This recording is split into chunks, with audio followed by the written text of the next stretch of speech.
Hey everybody, Bobby Klink from Your Online Genius here with today's Facebook Live lesson where we're continuing our theme week about blogging and the law. Today we're going to talk about what you need to have in place if you are using an outside party, either an independent contractor or an outside company, to create content that you're including in your blog post.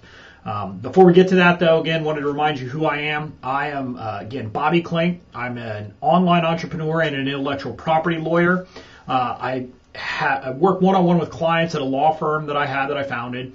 And in that process, I found that, often some of the clients who were coming to me, once they were up to pace, once they had the money to afford to pay a lawyer, they had actually planted some time bombs in their business early on by making some pretty fundamental legal mistakes. They're the kinds of things that I as a lawyer would see immediately and see a problem and fix. But I understand a non-lawyer wouldn't even think about it, wouldn't think twice.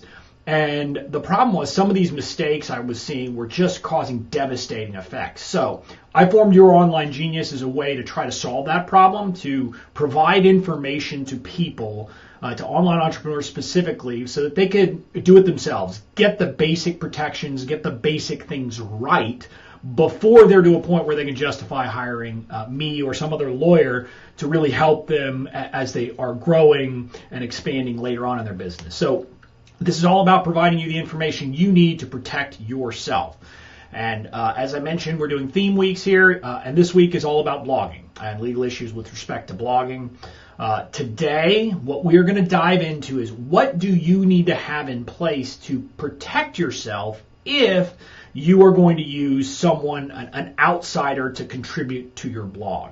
Now, this is primarily about folks who might want to, outsize or outsource the initial drafting of blog posts or outsource other things like that. I'm not talking necessarily about guest posting, but it's an important thing you need to think about for guest posting. But so, look, I get it. You're a busy entrepreneur. I am too. You may decide that you want to have someone else do some of the first initial work or maybe even do all of the work on your blog. I get it. I understand that that's a process that's out there and that some people do that. And whether it's, again, an outside company or you're using an individual who's doing it for you, you need to have agreements in place to make sure that you are protected and that you have all the rights and there's no dispute down the line to the content that is being created on your behalf. So that's what we're really talking about today. If you're using one of these sources, you need to have an agreement fundamentally that transfers any rights they have in the content to you or your company, if you have a company. And the reason why is that intellectual property, including copyright, which would control material that is put on a blog, etc., is something that can only be transferred either under certain limited exceptions or by a written agreement. Now, what I want to be clear on is if you hire someone and their sole job is to write blog posts for you, I think you have a pretty good argument. You have a pretty good argument that you own the copyright anyway because it's what's called a work for hire. But what I always want to stress to people is that what you want to be doing, especially early on in your business, is you want to be doing as much as you can, if you can do it cheaply and easily, to avoid a dispute. You want, let me put it simply, lawyer repellent. You want to avoid having a dispute come up where you're going to have to come and pay someone like me, even if it's to pay me to win, right? You just don't want to be in those shoes. I make the analogy in a different space, in the trademark space, that quite honestly, if you're a small company, you can't defend yourself against a trademark dispute because you just can't afford it. You can't afford to pay me or someone like me $100,000. Well, this is kind of similar. The last thing you want to do is have someone who's creating the content for you and then say 6 months from now, they come back and they say, no, that wasn't supposed to be, I wasn't creating that for you to publish it under your name. You were supposed to publish that under my name.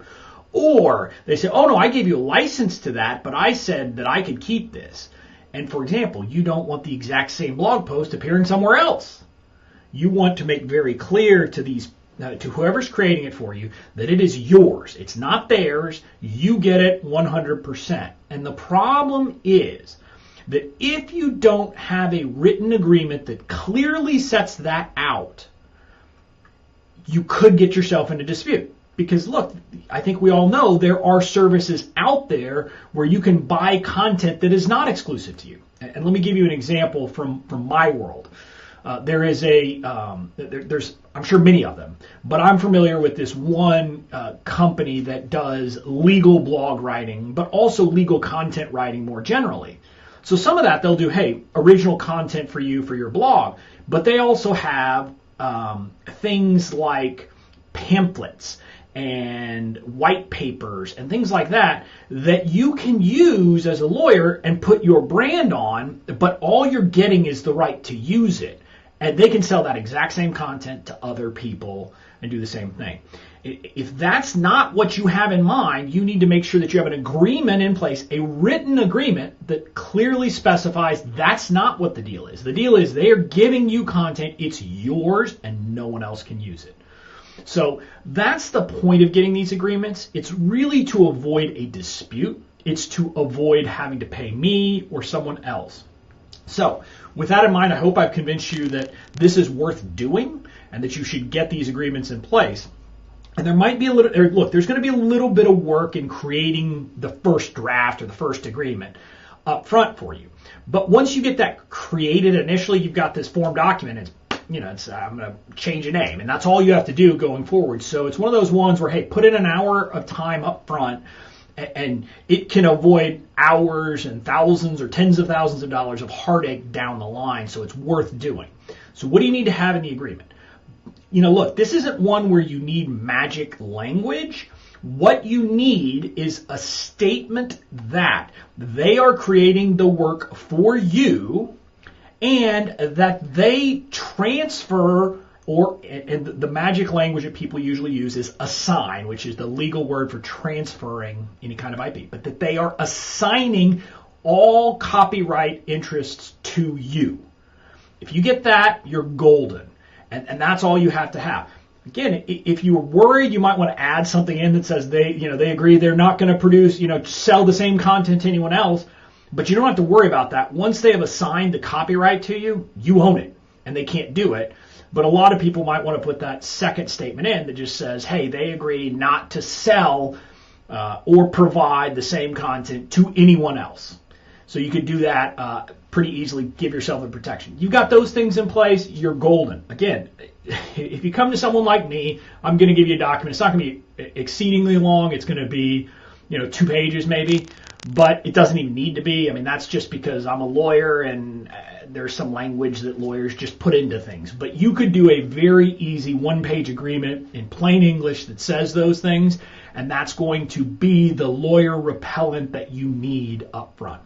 So again, recapping, if anyone's creating your blog content for you, you need an agreement, a written agreement that says that they are transferring any rights to any copyrighted material in that blog post to you, again, or your company, whichever it is.